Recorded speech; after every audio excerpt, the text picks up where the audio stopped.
Саламатсыздар, урматтуу телекөрүүчүлөр, 5-канал түз эфиринде ой бүгүн аны мен Кутман Маматазим алып барам. Кыргызстанда дем алыш сайын мыйзамдуулукка жана референдумга каршыбыз деген чакырык менен митингдер өтүүдө. Бул арада кече жакында эле ошол митингтерге каршыбыз деген дагы митинг өттү. Негизи Кыргызстанда коңшу мамлекеттерге салыштырмалуу демократия, сөз эркиндиги жогору болуп, адамдар өз пикирин айтып турганы жакшыдыр. Бирок ошол эле учурда митингтерде адамдардын каймайтышуусу, бири-бирине сөмө кезешүүсү албетте бул ойлондурчу маселе. Бүгүнкү эфирибизде дал ушул маселенин тегерегинде сөз кылабыз. Анда эмесе коноктор менен тааныштырайын. Надира Нарматова, Жогорку Кеңештин мурдагы депутаты, Рита Карасартова, укук коргоочу, Перизат Суранова, коомдук ишмер. Урматтуу коноктор, кош келипсиздер. Телекөрүүчүлөрдүн эсине сала кетейин. Бизде азыр ошол митингтерге каршы өткөрүлгөн митингтердин уюштуруучуларынын бири Марат Мамралиев, Убакыт коомдук бирикмесинин өкүлү эфирге келиш керек эле, ал кечигип атат. Ушул эфир аяктаганга чейин келип калса, албетте анын орду даяр. Мындан тышкары биз ошол референдумга жана мыйзамдуулукка каршы өткөрүлүп аткан митингтерде активдүү жүргөн Улан Үсөйүндү дагы кече чакырганбыз, ал макулдугун берген, бирок бүгүн келе албастыгын билдирди. Анда эмесе эфирди баштай берели. Алгачкы суроо Надира айым сизден баштагым келип турат. Ушул өткөрүлүп аткан митингтерде референдумга жана мыйзамдуулукка каршы, анан ага каршы өткөрүлүп аткан митингтерди жалпысынан кандай баа бересиз? Саламатсыздарбы, урматтуу телекөрөрмандар. Эми сиздин берген сурооңузга күн тартибине коюлган маселе боюнча бул митинг маселеси, бул эми биздин мамлекет, Кыргыз мамлекет, эгемендүү мамлекет, демократиялык тартиптеги мамлекет болгондуктан Конституциянын негизинде ар бир жаран өзүнүн укугуну, эркин укугуну негизинде, жарандык укугунун негизинде өз оюну, пикирини эркин билгизүүгө, эркин айтууга, мыйзам чегинде өзүнүн коомдо пикирин билдиргенге укуктуу. Анан эми ошол эле мезгилде биздин жарандарыбыз дагы менин эркин оюмду билдиргенге укугум бар деп, конституциялык укугун эле билбестен ошол мезгилде милдетин дагы кошо билиш керек да. Милдет, жоопкерчилик деген чоң нерсе бар жарандарыбызгачы. Анан биз укугубузду эле талашып, укугубузду эле айтып эле, укугубузду эле талап кылып, митинг уюштуруп башка кыла берген менен ошол мезгилде коомдогу жарандык милдет, жоопкерчилик, мамлекеттин алдындагы жоопкерчилик деген нерсе бар. А биздин өзгөчө ушул акыркы мезгилдерде демократияга таянып, адам укуктарына таянып туруп, биздин ушул эл аралык уюмдардын деңгээлинде ошондой бир мамлекеттин ичинде болуп жаткан түрдүү көрүнүштөргө, саясий окуяларга, саясий өнөктүктөргө байланыштуу, ошол эле мезгилде бийлик бутактарынын аткарып жаткан иштерине, анан адамдардын өздөрүнүн ой пикиринин суроо талаптарынын негизинде түрдүү мазмунда митингдер уюштуруп эле жүрөт.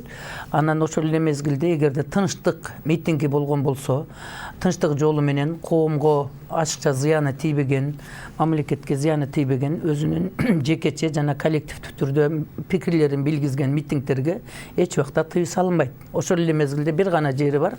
Ошол жергиликтүү бийликтердинге эскертүү берип, катыны берип, ошолордун уруксатын алып, анан ошол митингге чыгуучулардын коопсуздугун сактоо боюнча жергиликтүү укук коргоо органдарына маалымат берип, анан ошолорго уруксаты менен чыкса боло берет. Надира айым, кеп митингтер баягы бардык эрежелерди сактап өтсүн деген маселе эмес. Кече мен телекөрүүчүлөргө дагы кабардар кылып кетейин. Ал митингди уюштуруучулардын өкүлү ошол Марат мырза келсе азыр өзү түшүндүрүп берер. Ал ошол өткөрүлүп аткан митингдер дем алыш сайын өлкөдөгү абалды туруксуздаштырып, бир кандайдыр бир жаман аракеттерге алып баратат деген позиция менен чыгышты да. Чын эле ошондой болот. Мен эми ошону айтайын деп атканым. Себеби биз эми жанагындай укугубузду эле талашып эле чыга бергенде болбойт. Акыркы көрүп атасыңар, бир акыркы айларда биз эми көбүнчө быйылкы жыл өтө оор болду, пандемияга байланыштуу, коронавирус башка болуп туруп, мүмкүн болушунча биздин мамлекетте чектөө киргизилгендиктен тынчып калдык эле. Акыркы айларда ошол шайлоого байланыштуу, анан эле ошол эле мезгилде жана өзүңөр билесиңер 4 октябрда шайлоодун жыйынтыгы менен 5 октябрдагы болгон төңкөрүш дейбиз, кайсы бир деңгээлде элдин талабы менен көчөгө чыккан адамдардын жыйынтыгынын негизинде бийлик алмашты. Анан бийлик алмашып бүгүнкү күндө кайсы бир деңгээлде ошол эми конституциянын талаптарына, айрым бир беренелерине ылайыктап ошол бүгүнкү күндө легитимдүү болуп жаңы парламент келгенге чейин биз бүгүнкү 6-чакырылышта парламент иштеп турсун деген мөөнөт менен узартылып турушат. Анан эми ошол бийликтин алмашкан негизинде өзүңөр билесиңер, ошол президенттик шайлоону өткөрүү дагы белгиленди. Анан эми ушундай саясий өнөктүктөргө байланыштуу түрдүү саясий көз караштагы, түрдүү коомго болгон өзүнүн көз караштарын билдирип турган күчтөрдүн бар экендиги бул чындык.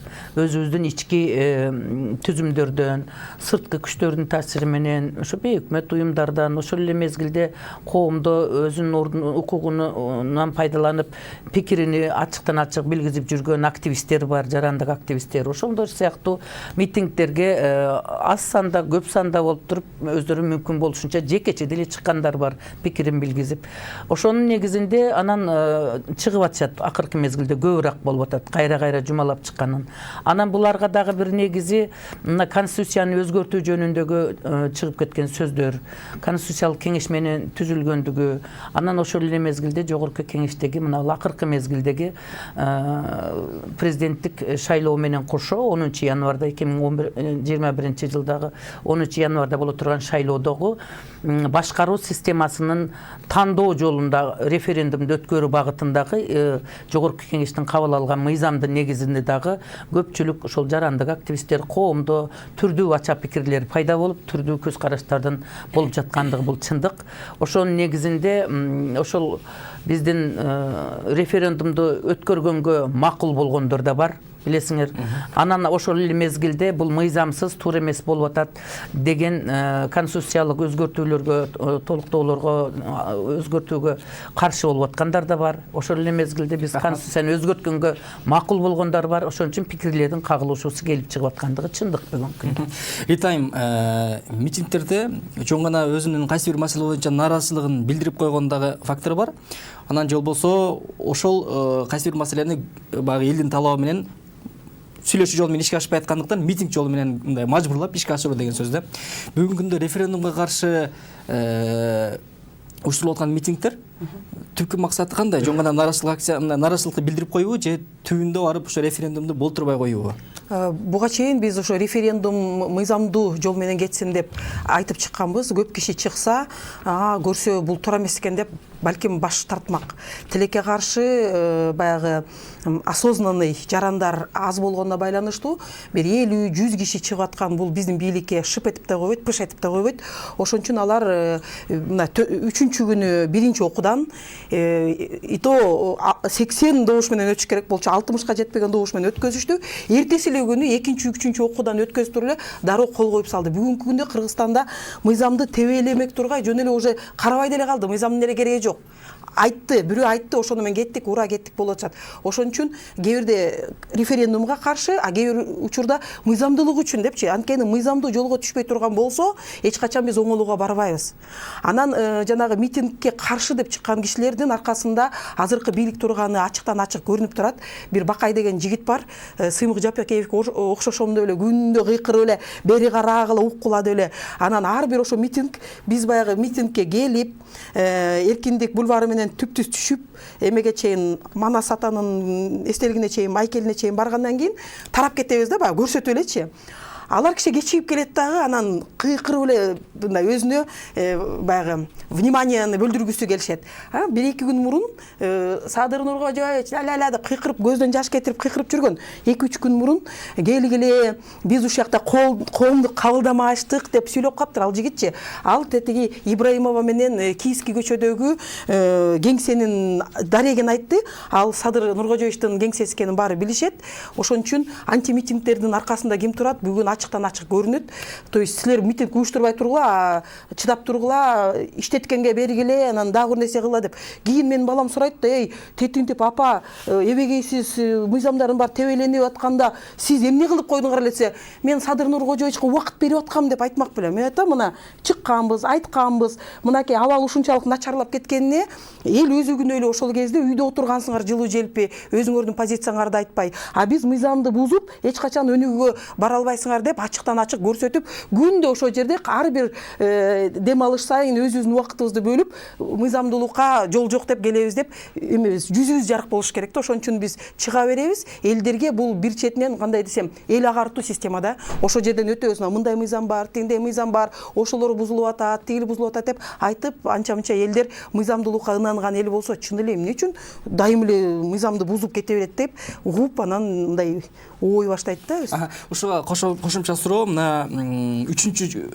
канчанчы митинг болуп кетти, санын да билбей калдык. Могу 4-октябрда окуялардан беркисин элечи. Элдердин санын көбөйбөй атышынын себеби эмнеде деп ойлойсуз? Азчылыкты түзүп атасыздарбы же эмне себептен? Элдердин саны көбөйбөгөнүнүн себеби бир четинен баягы эйфория бар. Анткени себеби Садыр Нуркожоевичтин командасы көчө эле келген жок да. Элдер 30 жылдан бери деп бүгүн ал асмандан түшүп бийликке келгендей сүйлөп атышат. На самом деле ал 10-жылга чейин 2010-жылдан кийин деле бийликке келип эле отурган киши. Анан баягы 1 жылдан бери мен мынтип карап көрсөм, 1 жыл мурун эле ушундай видеолор кетип баштаган экен да. Баягы бул саясий туткун, аябай курады түрмөдөн. Анан биздин президент ушул делечи. Анан азыр аябай чоң бир 60-ка жакын пайыз элдин оюнда чын эле бул аябай мученик болуп келип, мынакей түрмөдөн чыгып, эми бизге жакшы жашоо көрсөтөт деген бир немеси бар да, мындай эйфориясы бар да. Но бирок митингке экинчиден көп чыкпаган себеби мындай да. Биздин митингтерге кимдер чыгат? Алар мыйзамды билет, барат, өзүнүн позициясын көрсөтөт да кетип калат. Колуна таш алып алып туруп баштан ары чаппайт.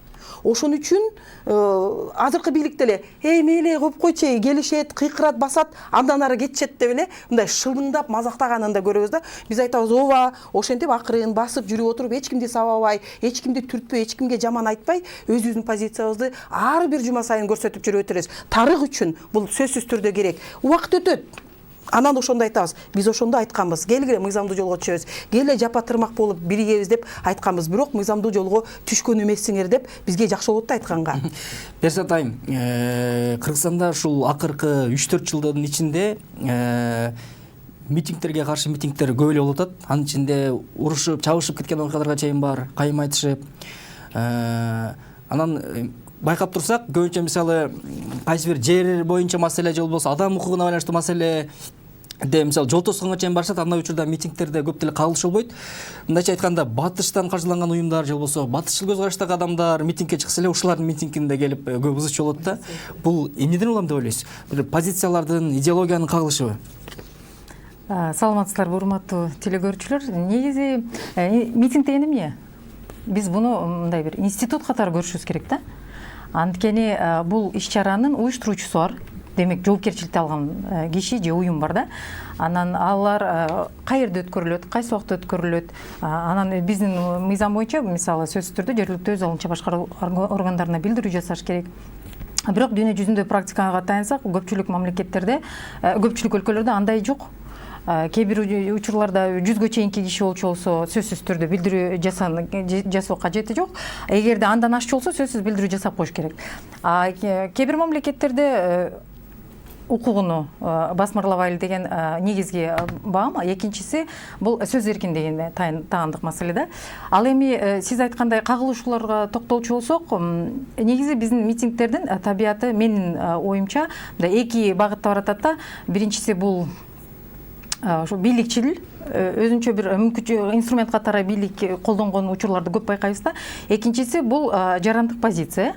Албетте сиз баса белгилеп кеткендей, көпчүлүк учурда бул биринчиден менимче билимсиздиктен жана көпчүлүк учурда маалыматтын жетишсиздигинен биздин жарандар ойлошот, бул батыштын тиешеси бар, же болбосо көптөгөн ошо эл аралык уюмдардын өзгөчө басымы бар депчи. Албетте биз негизги нерсени эске алышыбыз керек. Эгерде митингди уюштурууда жоопкерчиликти алган уюм же жоопкерчиликти алган кишилер ошол митингдин өткөргөндөн кийин кандайдыр бир жоопкерчиликсиз иштер болуп кетчү болсо, Рита айым айткандай таш менен салып, андан ары бир терс көрүнүштөр болчу болсо, ошол жоопкерчиликти тиги уюм албай турган болгондо жагдайлар бар да. Көпчүлүк учурда мындай жабыр тарткандар көп болгон учурлар да бар да. Ошол эле учурда бардыгыбыз көз үчүнчү күчтөр пайдаланган учурлар да болгон да. Сырткы күчтөрбү дейбизби, же ошол эле бийликке кызыктар же болбосо жана башка бир кызыктар болгон учурларды көп көргөнбүз да. Ошондуктан бул идеялардын кагылышы деген деп айта албайм, бирок кызыкчылыктардын кагылышы болушу мүмкүн. Рахмат. Надира айым, ушул эле суракка улай, мына былтыркы жылы ушул бейөкмөт уюмдар, айрыкча батыштан каржыланган уюмдар ошол жактан каражат алып күмөндү пайдаланат экен деген маселе көтөрүлүп, бейөкмөт уюмдардын баягы каржылык маселесин текшериш керек деген дагы маселе келип чыкты эле, бирок ал кабыл алынбай калды. Чын эле ошол маселе азыр кетип баратабы? Баягы батыштан каржыланган уюмдардын акчасы иштеп атат деген ойго бүгүн кандай карайсыз? Эми бул боюнча бейөкмөт уюмдар жөнүндө мен какшап эле 10 жылга жакын убакыттан бери айтып эле келатам. Эми бүгүнкү күн тартибиндеги маселеге муну камтыштын кереги деле жок эле. Кайра кайталап айта берген менен мамлекеттин ичинде өзгөрүү болбогондон кийин, тартип орнобогондон кийин баягы эле аракеттер жасалып атат. Азыр эми мына митингдин деле негизги багытында ошол бейөкмөт уюмдардын өкүлдөрү, укук коргоочу катары, бейөкмөт уюмдардын ошол долбоорлор менен, проекттер менен иштеп аткан адамдар, ошол эле батыштан каржыланып аткан жарандык активист деген аттар менен жүрүп, митингдеги ошол Ассанда чыгып аткан митингдердин арасында ошо 70-80% бүт эле ошол бейөкмөт уюмдардын арасында жүргөн жарандар жүрүп эле атат. Аны тарыхта жазылып деле турат, бүт баарын карасаңар, кайсы качан ким канча чыккан, аналардын түп тамырыны, досьесин карап көрсөңөр, ошол баары акыры барып, ошол бейөкмөт уюмдарга батыштан каржыланган адамдардын түпкүлүгүнө барып жетет, түпкүлүгүчү. Анан эми алардын коюп аткан максаты ошол биздин алар дагы эми өзүнүн батыштан алган каржыланган каражатыны акташ керек да. Мамлекеттин ичинде болуп жаткан окуяларга таянып туруп, ошол митингилерге чыгып туруш керек, үнүн чыгарып туруш керек, ички дүйнөсүндөгү болгон окуясыны мен мына иштеп атам дегендей проектлерди акташ керек да. Анан кийин ошон үчүн мен эми ал миңдеген бейөкмөт уюмдар жөнүндө мен азыр жооп бере албайм, ачык. Себеби ал өтө көп бүгүнкү күндө проектлер, түрдүү проектлер менен түрдүү тармактарда мен эми мындан бир 5-6 жыл мурун маалымат алгам, андан бери дагы көбөйдү да. Ошон үчүн алар жөнүндө так маалымат билип туруп анан айтыш керек. Бирок мен сыртынан билем кимдер ошондой проектлер менен иштеп бейөкмөт уюмдарда жүргөндүгүн. Себеби анын ичинден бардыгын эле күнөөлөп, бардыгын эле жаманатты кыла берген болбойт. Бейөкмөт уюм дегенде эле бөчөккө көрө берген болбойт. Мен мындай туруусун айтайын, айтып эле келем ошо сөздөрчү. Эми ошонун ичинен бир активдүү деңгээлде өзүнүн көз карашын билгизип жүргөн, ошо митингдерди уюштуруп, башында туруп, ошолордун идеяларды, максаттарын бардыгын билгизип келаткан күчтөр бар. Алардыкы бир көп болсо бир 50ге жетпеген активдүү бейөкмөт уюмдар бар. Калгандары массовка болуп берип атат да. Калгандары ошол массовканы түзүп берет, аларга ашыкча карапайым адамдар чогултушун деле кереги жок, башка күчтөр чогултушун деле кереги жок. Алардын группалары бар, башкасы бар. Өздөрүнүн билишет, тренингдерде, тегерек столдордо ар кандай маселелерди уюштурганда чогулуп жүрүшөт. Буларды бир телефон менен эле өздөрүн чогултуп алат, ашыкча массовканын кереги жок, ушу 100ге жакын адам жөн эле чогулуп калат. Буга чейин анан эми ошон үчүн бул маселеде эми бейөкмөт уюмдарды ушулар эле тынчып айтат деген сөздөн да алыс болуш керек, айтып атпаймынбы? Себеби үнүнү чыгарып туруш керек да. Бизде демократия деп бардык нерсеге сөз эркиндиги деп атабыз. Адам укугун коргойбуз, бирдеке десе сен менин укугумду тебелеп атасың деп чыгышат кыйкырып.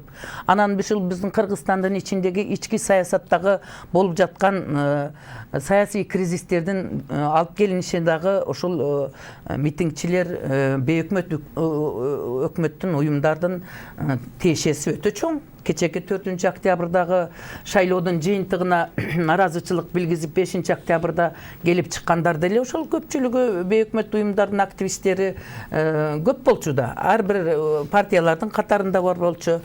Ошолордун демилгеси менен ушундай акыбалга келип отурабыз. Бүгүн Турсунбек Акун дагы эфирге келмек, азыр Турсунбек Акун келмек эфирге, бирок келе албай калды. Бирок ал киши ушинтип бизге интервью берип кеткен жери бар. 4 октябрдагы окуяда ушул бейөкмөт уюмдардын баягы батышчыл көз караштагы саясий лидер келиш керек эле, ошол келбей калып, алар тынчыбай атат деген пикирин айтып кетти да. Буга кандай карайсыз? Эми батышчыл көз караштагы адамдарыбызды көп да. Азыр эле өзүңүз эле айтып атпайсызбы? 14 миңге жакын бейөкмөт уюмдар болсо, эми анын ичинен биздин өзүбүздүн коомдук уюмдар да ошо бейөкмөт уюм катары эсептеле берет. Жана диний уюмдар эсептелет. Көп бул жердечи. Эми ошонун ичинен сырттан каржыланган, иштен каржыланган деген менен бөлүнөт да. Сырттан каржылангандардын көз карашы өзүнчө болот. Анан иштен каржылангандардын көз карашы өзүнчө болот. Мисалы үчүн диний уюмдарда, коомдук уюмдарга кошулат бейөкмөт уюмдар катары. Алардын иштен каржыланган диний уюмдар бар. Сырттан каржыланган диний уюмдар бар. Ошон үчүн жана диний секталар толтура. Христиандардын тутунгандардын да секталары бар. Биздин өзүбүздүн мусулман дининдеги деле бир көз караштагы диндегилер жок. Түрдүү диндүү уюмдар бар. Ошон үчүн жана ваххабист башкалардын баары чыгып аткан ошол. Ошол сыяктуу эле бейөкмөт уюмдардын дагы саясий көз карашта жүргөн бейөкмөт уюмдар толтура азырча. Анан ошолордун негизинде жана тынбай үнүнү билгизип митингиге чыгып атат. Мына референдум боюнча наразычылык билгизип атканы дагы бир четинен бул референдум бизге керек. Эми ал мыйзамды кабыл алуунун процедурасы канчалык деңгээлде туура сакталып кабыл алынды, ал башка нерсе. Бирок негизинен референдумду өткөрүү бир четинен ошол мына шайлоо менен президенттик шайлоо менен өткөрүп бергендиги биздин мамлекетке мен изилдеп көрдүм. Кече дагы бир түз эфирден чыктык эле ошол шайлоодо өткөрүү боюнча 39 миллион сомго жакын каражат кетет экен референдумду өткөргөнгө. Теги немеден президенттик шайлоодон сырткары. Ал ошол 39 миллионду чыгымдап сарптабуу менен бирге биздин чыныгы элдик бийлик деп талап кылып аткандан кийин элдин кайсы башкаруу системасын каалай тургандыгын биринчи жолу элдиге суроо коюлуп атат. Булга чейин 10 жолу конституция өзгөргөнү менен элге таңуулоо менен эле даяр конституцияны сунуш кылып туруп, мына колдоп кой деп сунуш кылынып аткан. А бул жолкуда азыркы элден суроо болуп атат. Мамлекет президенттик башкарууда жашашты каалайсызбы, же болбосо парламенттик шайлоодо жашашты каалайсызбы, же болбосо баарына каршысызбы деген 3 суроо болуп атат. Ошонун негизинде референдумга эми мыйзам өзүнүн процедураларын сактабастан регламент бузулуп кабыл алынды конституциялык мыйзам дегендей митингиге чыгып атышат окшойт да. А бирок шартка жараша форс мажор деген да бар. Биздин бүгүнкү күндөгү акыбалыбызга жараша мыйзам чегинде жолго түшүп алганыбыз дагы жакшы. Рахмат. Ритайым. Бергиси келип атат.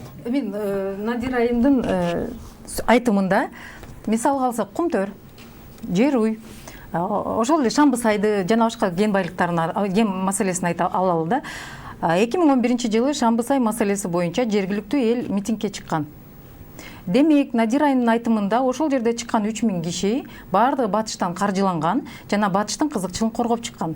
Мал ууланган, балдар инвалид болуп төрөлүп аткан, жана башка кесепеттери үчүн эл чыккан митингге. Анда ушунга бир параллель жүргүзөлү анда. Бул экинчиси жок, сиздин айтымыңызда мен түшүндүм. Жок. Айтымында деп мен комментарий берип атам. Жок, мен башка мазмунда айттым. Укук маселеси бар да.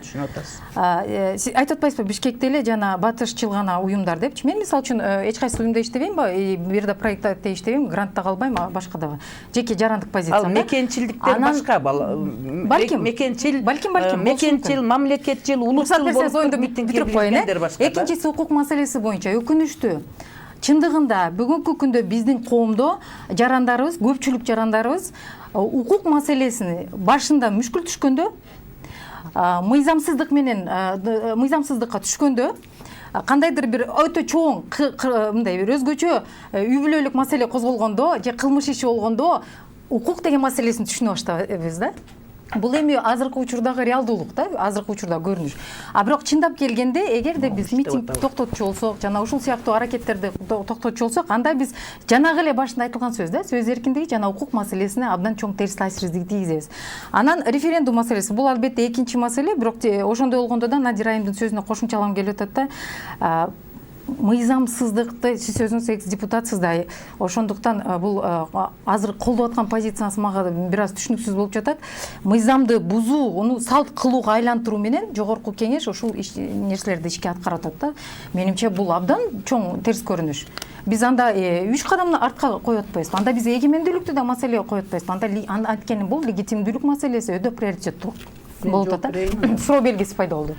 Сурооңуз жооп берип Жок, койсуңуз. эчекен позициясына эле кошумча кылдым мен. Жок, Өзүмдүн кошумчага оюмду. мен суроо түрүндө болуп калды. суроо деле болгон жок. Мен комментарий болду. Азыр Мындай сөз берип мындай болуп атат. Убакыттын баарын сиз албаңыз да. Себеби азыр мага суроо берилип атат да, туура эмес айтылып калгандай болуп атат. Бардыгыбыз батышчыл эмеспиз да. Мындай туруп тур, батышчыл деген сөздүн дагы мен ошон үчүн жана айтпадым. Бейөкмөт уюмдар жөнүндө тема таптакыр башка тема. Аны ар жерге алып барып чаптап киргизе бергенде болбойт.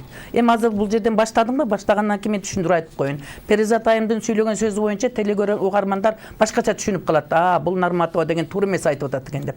Бул жерде сен жанагы сиздин айткан сөзүңүз боюнча биздин жер үй боюнча болобу, башка болобу? Мисал, ал мисал. Эми жеринде карапайым элдердин кем байлыкта биздин кыргыз мамлекетинин ичинде кем байлыктар боюнча жергиликтүү адамдардын көтөрүлгөнү ал мекенчилдик, ал улутчулдук, ал мамлекетчилдик болуп эсептелет. Ошо жеринде кем байлыктар элдики, мамлекеттики. Ошону туура эмес мамлекет тарабынан туура эмес башкаруу жүрүп жаткандыгына байланыштуу эл наразычылык көтөрүп чыгып атат. Ал деген митингдин темасы башка. Бул жердеги мен айткан бейөкмөт уюмдардын көтөрүп чыгарган маселелеринин негизгиси саясатка байланышкан. Мамлекеттин башкаруу системасына байланышкан нерселердин бардыгыны көтөрүп чыгып ошого аралашат. Эгерде бейөкмөт уюмдар аралаша турган болсо ошол кем байлыктарды көтөрүп чыксын. Дача суудагы өлүп калган 40-50 адамдар жөнүндө көтөрүп чыксын, кум төр боюнча көтөрүп чыксын. Эмне үчүн алар боюнча айтышпайт? Эмне үчүн биздин жанагы өзгөндөгү көмүлүп тирүү көмүлүп кеткен алдылагылар боюнча адамдын укугун коргоп чыгышпайт? Эмне үчүн мана кече 4-октябрда көтөрүлүштө, төңкөрүштө өлүп калган ошол жаш бала жөнүндө маселе көтөрүшпөйт? Эмне үчүн Кой Таштагы өлүп кеткен Ниязбек Үсөнбаев боюнча маселе укугун коргошпойт? Эмне үчүн жана полковник болуп бүгүнкү күндө инвалид болуп калган адамдар жөнүндө укугун коргобойт? Бул маселе өтө чоң маселе да. Анан эми жалаң эле саясатты көтөрө бере турган болсо, бул биздин кыргыз мамлекетинин тынчтыгын бузганга залакасы тийип аткандыгы чын. Анткени жалпы митингдер боюнча суроо эмес, сөзсүз ошол батыштан каржыланган уюмдарга карата бир негативдүү маанай болуп атпайбы чынында туурабы? Ошого байланыштуу суроо болчу. Эме Перизат айымдын айтканы туптура болду. Батышчыл деп айткан сөздү айткандан баштап силер уже өзүңөрдүн деңгээлиңерди көрсөтөсүңөр да. Анткени себеби мына азыр Садыр Нуркожоевичтен баштап ал түрмөдө отурганда биз аялы менен байланышып, адвокаттары менен байланышып, ушундай жапа чегип атат деп биз маселесин көтөргөндө биз укук коргоочубуз да.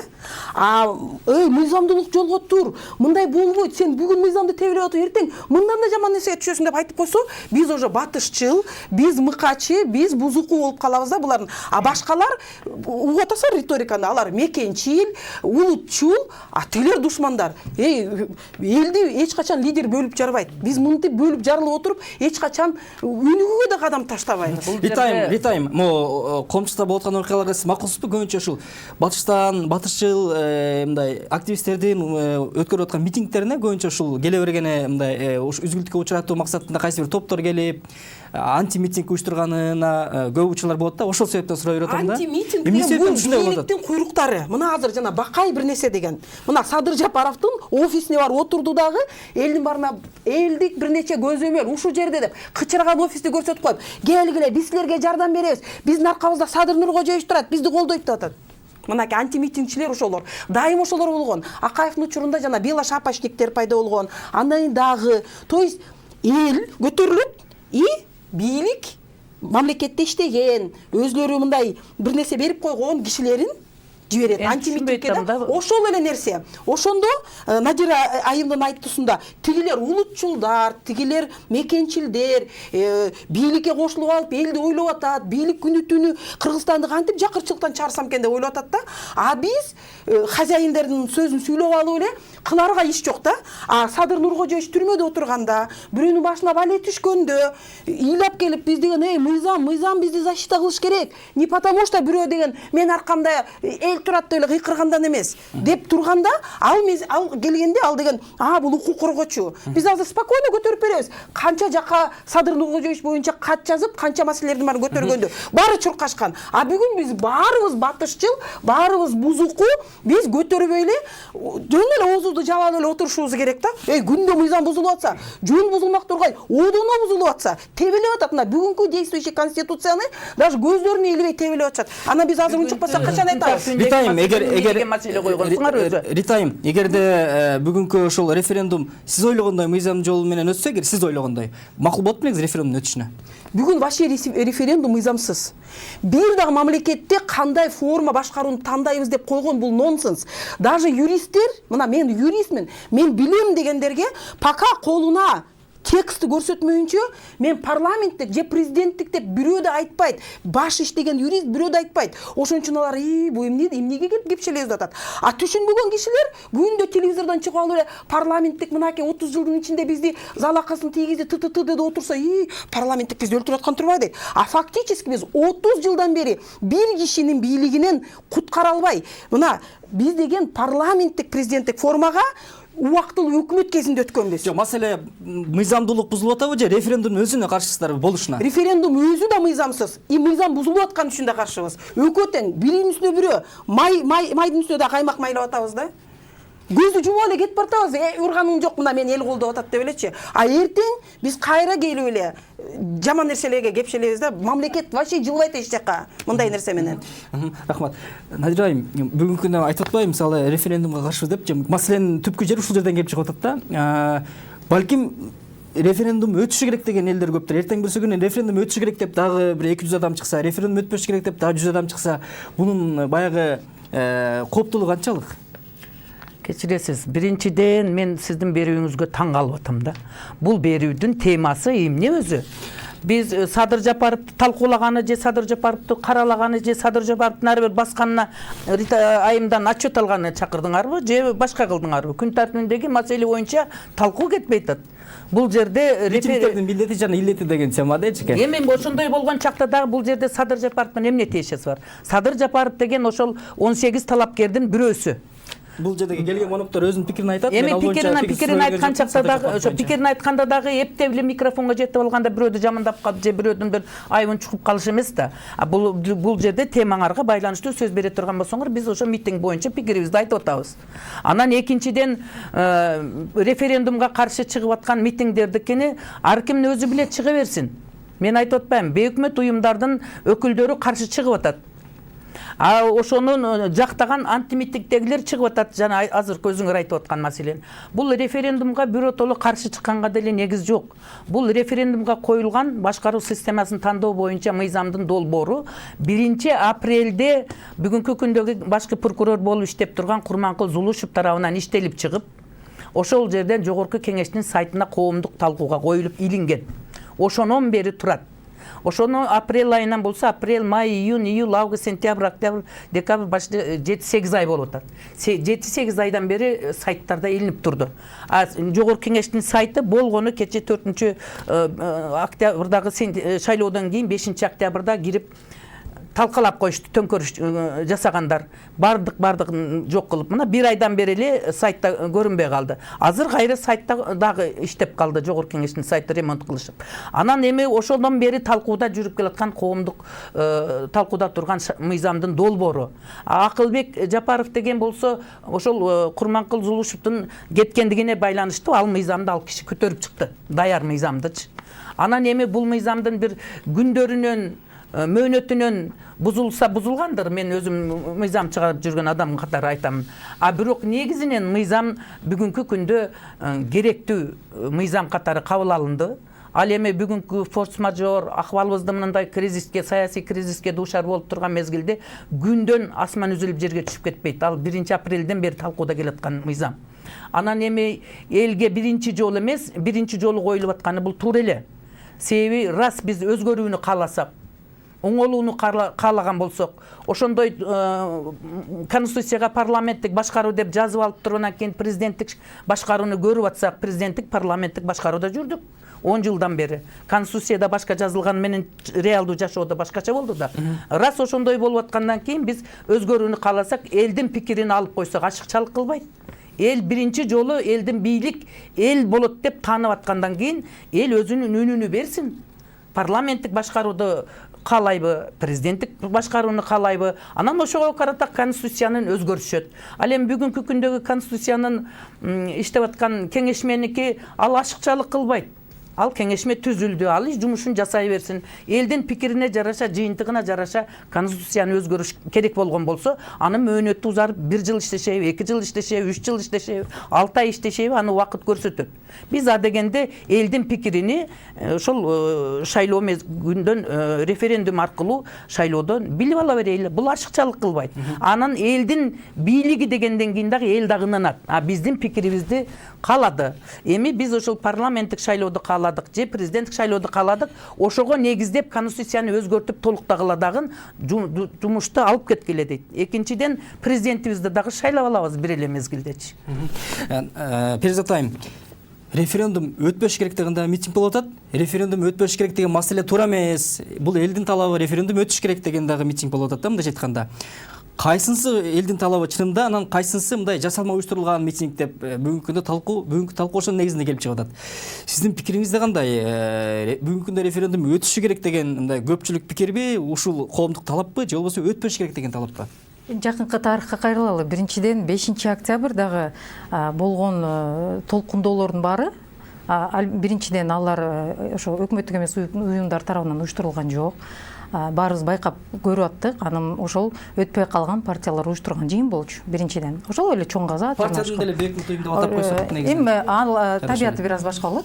Саясий уюмдар болгондо да так айтыш керек, саясий партиялар, өтпөй калган саясий партиялар уюштурулган жана жоопкерчилик ошол партияларда. Экинчиден, референдумду биз ошол жерде болгон толкундоолор жана элдин наразычылыгы ошол системада же ошол саясий форманы аныкташыбыз керек, башкаруу формасын аныкташ керек же тез арада конституциялык реформа өткөрүш керек деген талап коюлган эмес. Прокуратуранын, соттун убагында чечим чыгарып, ошол жерде болгон чыр-чатактардын мыйзам бузууларга реакция кылбагандыгы үчүн биринчиден, экинчиден эл аң сезими өнүгө элек, өзгөрүлө элек, добушун саткандыгына, үчүнчүдөн партиялар добушту сатып алгандыгына, подвоз болгондугуна наразычылык менен чыгып, 3 бийликчил партия өтүп калды деген протест болгон. Ошол жерде акциянын мааниси ушунда да. Эми эгерде биз азыр референдумду өткөрчү болсок, түп тамырынан дагы эле ошо легитимдүүлүк деген суроо белгиси пайда болот жанагындай да. Эсиңиздерде мен бая күндөгү бир площадкадан аянтчадан айттым да, Алмазбек Шаршенович аянтта баса белгилеп, өзүнүн эле мыйзамсыздыгын баса белгилеп койду да. Баарыбыз күбө болдук. Өзүнүн жана ага чейинки убактылуу иштеген Роза Исаковнанын экс-президенттибиздин дагы легитимдүүлүгүн суроо белгиси менен калтырып койду да. Мына ким кепилдик бере алат эртең 1 жылдан кийин, 2 жылдан кийин, 5 жылдан кийин шайланып келген президент легитимсиз деген дагы бир үчүнчү топ чыгып бул маселени көтөрүп чыкпайт деген. Маселе ушунда болуп атпайбы? Референдумдун азыркы жүрүп жаткан негизи эле жолу кыйшык болуп атат. Маселе ушунда. Ана бул бир, экинчиси, үчүнчүсү. Негизи биздин үй бүлөдө биз аябай баалуулуктарыбызды, каада салтты катуу карманган үй бүлөбүздө, ошол эле учурда мындай жаңы өзгөрүүлөргө үй бүлөбүз ачык.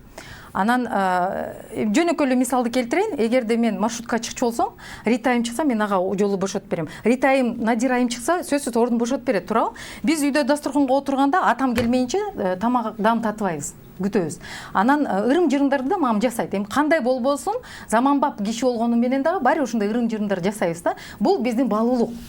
Бул биздин консерватордук өзүбүздүн бир эмебиз да, мындай мыйзамдарыбыз. Эми карап туруңуз, батышчыл деп атабыз. Ушундай болгонубуз менен 70ке чыккан атам телефондон, интернеттен чыкпайт. А бул батыш ойлоп чыккан нерсе го. Неге биз ошону интернетти колдонобуз, телефонду колдонобуз? Мындай бир биз туура түшүнүшүбүз керек. Ооба, биз мекенчилбиз. Биз баалуулуктарды сактайбыз, каада салтыбызды сактайбыз. Эл катары ушу тарыхыбызды, тилибизди, баалуулуктарыбызды сактаган үчүн эл болуп дүйнө жүзүндө сакталып турабыз да. Бирок дүйнө жүзүнө жакшылыктарга биз ачык болушубуз керекпи? Заман менен жараша жашашыбыз керекпи? Маселе ушунда болуп атпайбы?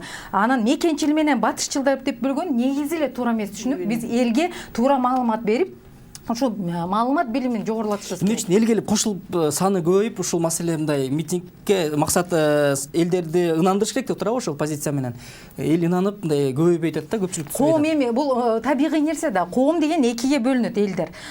Бири бул пассивдүү эл, пассивдүү жарандар жана активдүү жарандар да. Активдүү жарандар эми себеби көп. Биринин жумушу бар, бири ооруп калды, бири дагы алыста же ар кандай да. Эми кандай болсо да жарандар чыгып атпайбы? Бул салттуу акция болуп атпайбы жана маданияттуу акция болуп атат.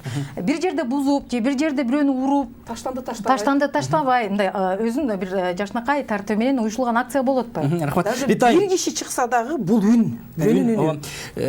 4 октябрда окуяда деле ушундай бир чоң мыйзам бузулгондуктан эл аябай чыгып кетти да, мисалы.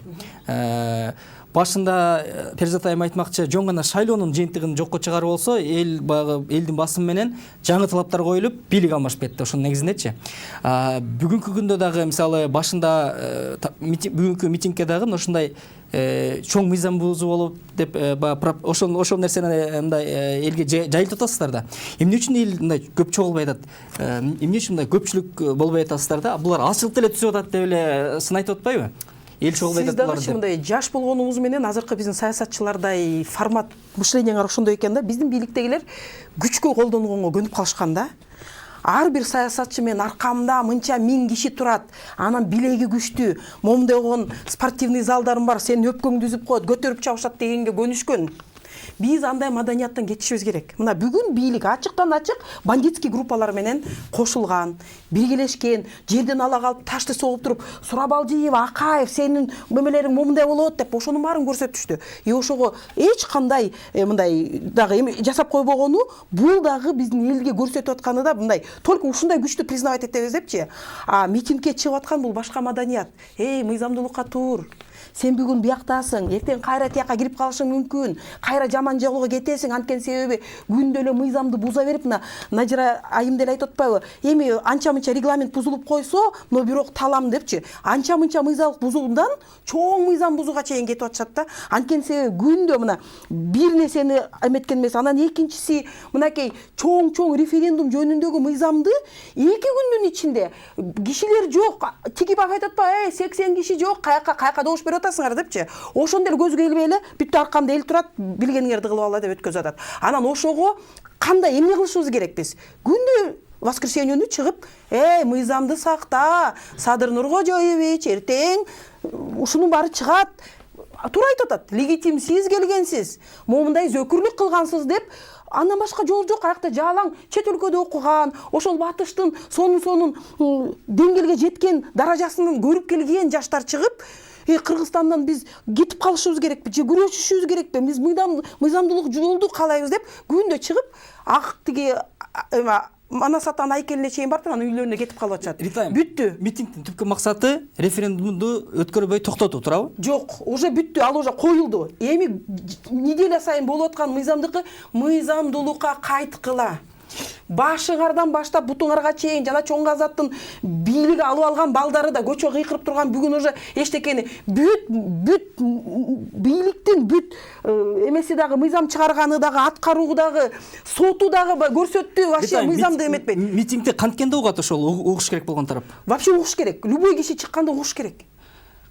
Мен эмемди тартайын. Митингдин табияты ошондо да, кандай учурда саны көбөйүп баштаганда. Жок, вот ошол туура эмес. Вот ошол туура эмес да, аябай көп киши чогулуп алып туруп, мынакей моулар турат аркамда дегенде эле акырын коркуп анан баштайт да. Бул эми көпчүлүктүн пикири экен деген маселе жаралат. Жок, отуруп деле силер туура кылып атасыңар, акырына чейин барыш керек. Мен ошол жака жете албай атам дегендер деле толтура.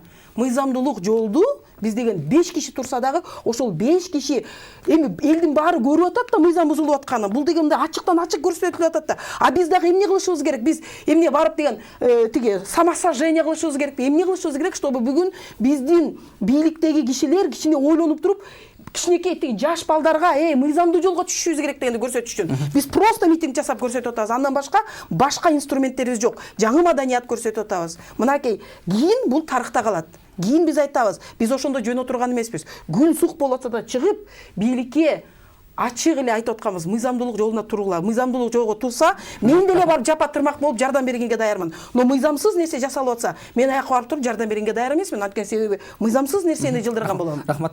Назира айым, бүгүнкү күндө ушул референдум өтпөшү керек, же болбосо мыйзамдуулук сакталышы керек деген чакырык менен өтүп атат. Бүгүнкү күндө ушундай митингди угуш керек болгон акыбал жаралдыбы чын эле? Эми негизи айтылган сөздөр менен биздин бүгүнкү пикирибизди өзү туура келбей калды да. Күн тартибинде темабыз деле дагы 10 күндөн кийин кайра референдум өтүш керек деп чыкса эмне кылабыз? Дагы 100 адам ар бирин угуп отура берсек эми мындай. азыр мындай. Мисалы үчүн бүгүнкү күндө мен жанагы буга чейинки сүйлөгөн сөзүмдү айтпадымбы? 5 октябрда шайлоо мыйзамсыз өттү. Административдик ресурс менен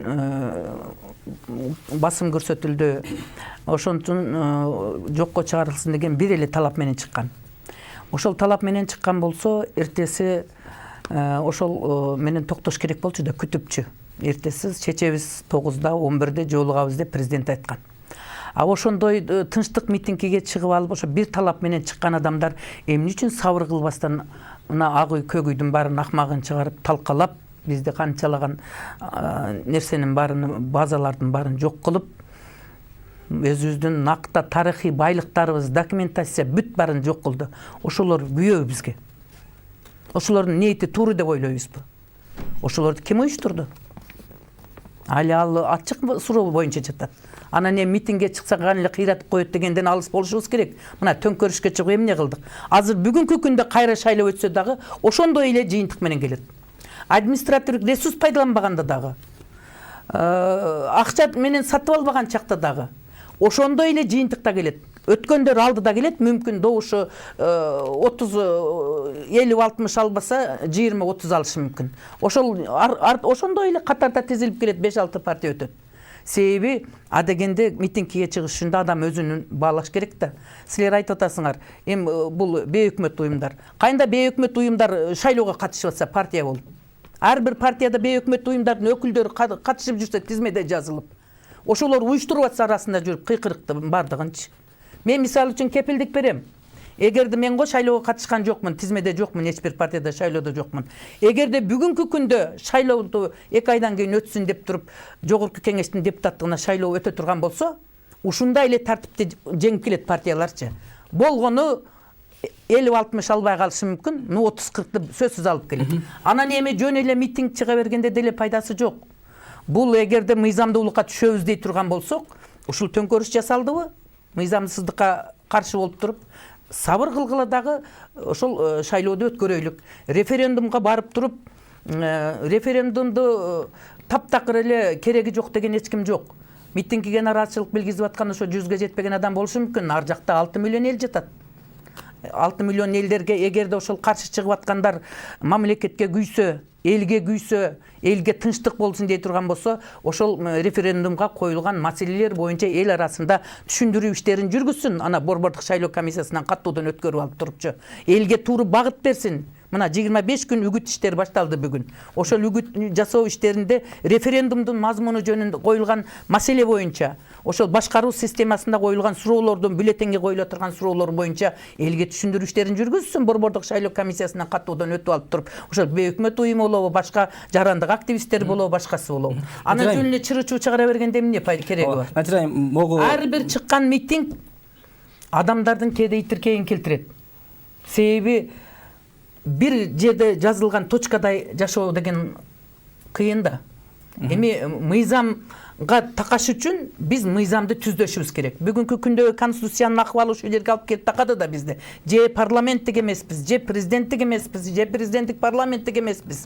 Анан отуруп алып баш көргөндө көз көрбөйт. Анан болбой эле тырмышабыз. Азыр президент деген действующий ушул мезгилде өтүп аткан конституциянын негизинде президенттик шайлоо өтүп атат. Ошону менен жашап атабыз. Ажырайым, могу шайлоо кайра мурдагыдай шайлоо болуп, баягы митингдин максаты жетпей калат деген позиция келип чыгып атпайбы? Эми ошол конституцияны өзгөртпөй эле, шайлоо мыйзамдарын өзгөртүп эле татыктуу парламент алып келсек болмок деген да пикирлер бар да. Чынында биз сөзсүз конституцияны өзгөртүшүбүз керек беле? Ансыз мындай мурдагыдан таза шайлоо өткөрө албайт белек? Мунун жолдору көп. Мисалы үчүн бүгүнкү мыйзамда, конституцияда өзү жазылган беренелер да бар. Өзгөртүү толуктоолор киргизилет 10 жылдан кийин. 10 жылга чейин тийбеш керек деп. Бирок ошол мыйзамды жазган адамдар өздөрү эле конституциялык мыйзамдар менен 1 жылдан кийин эле конституцияга киргизип туруп, парламентти алсыздандырып, президентти күчтөндүрүп, өкмөттү күчтөндүрүп, мыйзамды, конституцияны өздөрү бузуп салган го. Ошол эле мезгилде 2016 жылы өзгөртүү толуктоолорду өздөрү колдоп, өздөрү киргизип берди го референдум менен.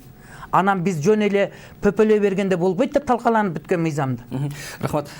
Перизат айым, жогоруда айтпадыңызбы, шайлоого каршы чыкты эл депчи. Эгерде референдумга барбай, конституцияны өзгөртпөй туруп, кайрадан шайлоо өткөрсөк, Надира айым айтмакчы, дагы мурдагыдай ыплас шайлоо өтүшү ыктымал эмес беле? Менимче жыйынтыгы жакшы болмок, анткени биринчиден эл наразычылыкка чыгып, өзүнүн ага чейин шайлоого чейин деле протесттик маанай байкалып жаткан. Анткени баарына каршы шайлайбыз дегендер көп болуп атты, абдан мындай бир кызыктай өзгөрүүлөр болуп атты да. Анан ал эми мен жеке оюмда шайлоону БШК белгилеген күнү өткөргөндө, ошол жаңы бийлик, анан ошол парламентке келип, анан ошол мыйзамдуу аянтчадан калган саясатын жүргүзсө оң болмок. Бул менин жеке пикирим да. Азыркыдай ызы чолгон эмес. Парламент келип калбайт беле азыркыдай? Менимче жок, анткени аянтчада 20 миңден 30 миңден тегерегинде кишилер болду. Анан болгон негизи эл чарчады, бирок өнүгүү жолунда бул нормалдуу процесс. Бул кандайдыр бир деңгээлде биз жаңы баскычка өтүп атабыз да. Буюрса бир 10-15 жылдан кийин биз мындан да жакшы болобуз, өзгөрүлөбүз. Бирок биз ушундан өтүшүбүз керек. Болгону биз үчүн өтө мындай орчундуу болуп жатат да. Аң сезим өзгөрүлүп атат, мамиле өзгөрүлүп атат, маданиятыбыз өзгөрүлүп атат. Ошол эле учурда изденүү болуп атат. Туурабы, туура эмеспи? Эмнеге анткени кесепеттерин көрүп атабыз да. 10 жыл мурунку митинг кандай болду эле? Анын кесепети эмне болду? Ал тиги шейит кеткен жигиттерибиздин каны акталдыбы деген суроо белгиси турат да. Рахмат. Жана мындай да. Перизат айымдын айткан сөзүн улап коеюнчу. Ойну улап коеюн, тиги Перизат айым улайм. Бул жерде тиги неменекени конституциянын негизинде шайлоо өтсө деген сөз болуп атат да. Эгерде шайлоодун туура эмес өткөндүгү боюнча шайлоодо жокко чыгарып кайра шайлоо өткөрсө болмок, эгерде бийлик алмашпаса. Бийлик алмашып кетти да. Бийлик алмашып кеткенден кийин бийликтин өзүнүн президентти кайра шайлоо боюнча сөз чыккандан кийин ушул нукта кеткени дурус. Себеби азыр президенттик шайлоо шайланса, анан референдум өтүп башкаруу системасын элдер тандап алса, анан мыйзам жолунда кетет. Мен оюмду жыйынтыктап коеюн, кечиресиз, оюмду жыйынтыктап коеюн. Эгерде ошол шайлоо болгондо, биз бүгүнкү мына азыр ошол эле депутаттарыбыз, 80 катышкан депутаттарыбыз кайра ушул мыйзамсыз иштеп атпайбы? Өзүнүн мүмкүнчүлүгүн ыйгарым укуктарга. Ооба, алар кайра келмек эмес. Азыр өздөрүнө булар аянтча жасады, фундамент курду, эми кийинки шайлоодо кайра келишет. Рита айым, ушул эле суроо колайда. Президент кетти отставкагачы, өкмөт башчысы кетти. Жалгыз легитимдүү бийлик парламент калды. Эгер легитимсиз бийлик калды. Ошол кезде 4-октябрь кезиндечи парламент калганда, эгерде кайрадан шайлоо өткөрсөк, депутаттар шайлоо өткөрсөк, шайлоонун жыйынтыгына кайра эл нааразы болуп, кайра төңкөрүш болуп кетсе, бир дагы бийлик калбай калат го. Болбойт эле. Анткени себеби эң чоң көйгөй бул чоң жана шайлоо порог деп коет, жанагы эмне коет? Порог. Избирательный порог. Шайлоо босого. Ошол 7% деген бул дароо эле ошондой эле айтылган. 7% бул только бийликтин, бул только административный ресурстун, анан райымдын жана миллиондору же жана биздин олигархтардын миллиондору менен келет. 7% деген бул өтө чоң. 0 бар, 1 бар, 3 бар, 5 это потолок. 5% болгондо эле уже бир 40% биздин избирательдердин майда-майда партиялардын баары сыртта калып атат деп. Ошон үчүн ошондой эле айткан, түшүрүлү 3кө чейин. Демократиялык мамлекеттерде 3, ошондо 3 келбей. 4-октябрдан бери түшүрүп кайра шайлоо өткөргөнгө мүмкүнчүлүк бар беле? Шайлоо партиялык системага дагы байланыштуу. Партиялык система ошол да мына 3кө уже түшүрдү. 3кө түшүрүп туруп жаңы ыкма менен фамилияларга шайлоо бере албай, партия лидери чечип атпайбы депутаттардын ким депутат болушун? Ошого дагы каршы чыкты эле да элчи. Жок, ага каршы чыккан жок. Партиялык системага эч ким каршы чыккан жок. Анткени себеби мына азыркы мажоритарный система менен кете турган болсо, айымдар келе албайт. Акчасы жоктор келе албайт. Биз 30 жылдан бери бир диктатор басып келип өзү билгенин кылган үчүн элдердин баары биринчи революция, экинчи революция, азыр дагы биз бир кишинин бийлиги келип 3 эле партия олигархта келип аткан үчүн эл чыккан. Эми кайра отуруп жок, келе парламентте бизден иштебей койду, президенттикке кетебиз деп кайра бизди жинди кылып атышпайбы, элдин баарын жинди кылып атышпайбы?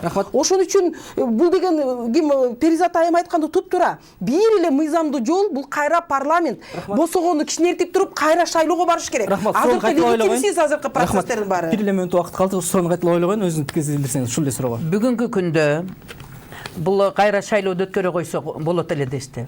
А бул ошол силер легитимсиз деген парламент бүгүнкү күндө ошол 7%-ды 3%-га түшүрүп берди. Легитимсиз парламент референдумду коюп атпайбы? А референдумду койгонго легитимсиз деп айтканга да негиз жок, Ритайым. Сен сөйлөгөндө мен угуп турдум. Тынчтап турбайсың мажылдай бербей. Эмне үчүн легитимсиз? Ошон үчүн сен менен чыгып да болбойт. Легитимдүү деген ал референдум койгон. Референдумду койгон ал легитимдүү. А эмне үчүн сөздү эже жыйынтыкташ керек? Чтобы в неправильное русло увести людей. Легитимсиз парламент бүгүнкү күндө парламент легитимсиз. Референдумду коюп атканы дагы, мыйзамды коюп атканда бүт баары легитимсиз. 5-чи каналда чакырып койбойсуң да. 5-чи каналда Рахмат, анда пикириңиздердин баардыгын пикириңиздерди эске алды деп көрсөттүк. Урматтуу телегөрүүчүлөр, 5-чи канал түзүү эфиринде ой бүгүн болду. Кайрадан эфирге кубандашканча саламат калыңыздар. Жарыш адамдар менен чакырбайсың.